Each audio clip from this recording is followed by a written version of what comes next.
IPL শুরু হওয়ার আগেই ড্রেসিং রুমে অশান্তি। ক্যাপ্টেনরা নিজেরাই বলছে এই নিয়ম ক্রিকেটের মজা একদম শেষ করে দেবে।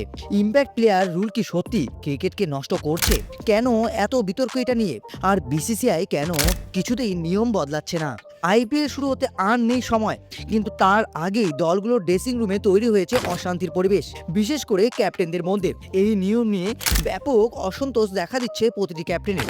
অক্ষর প্যাটেল, যিনি দিল্লির দলের অধিনায়ক, তিনি সরাসরি বলেছেন এই নিয়ম থাকলে অলরাউন্ডারের গুরুত্ব অনেকটাই কমে যাবে। কারণটা খুবই সহজ। আগে একটি অলরাউন্ড ব্যাটিং প্লাস বোলিং দুই দিকেই অবদান রাখতো, কিন্তু ইম্প্যাক্ট প্লেয়ার আসায় দলে আলাদা ব্যাটসম্যান আর বলারের ব্যবহার করতে পারছে, ফলে অলরাউন্ডারের গুরুত্ব কমে যাচ্ছে। তার ফলে দলের প্রাকৃতিক ভারসাম্য নষ্ট হচ্ছে। শুধুমাত্র অক্ষর প্যাটেল নয়, বিরাট কোহলি, ধোনি, রোহিত শর্মা সবার মুখেই একই প্রশ্ন। এত বিতর্কের পরেও board of counselling for cricket of India স্পষ্ট জানিয়ে দিয়েছে 2027 সাল পর্যন্ত এই নিয়মে কোনো পরিবর্তন আনা হবে না।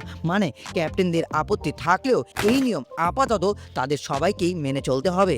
আপনি কি মনে করেন ইম্প্যাক্ট প্লেয়ারের রুল থাকা উচিত না বাদ দেওয়া উচিত? কমেন্ট করে আমাদেরকে জানাতে অবশ্যই ভুলবেন না।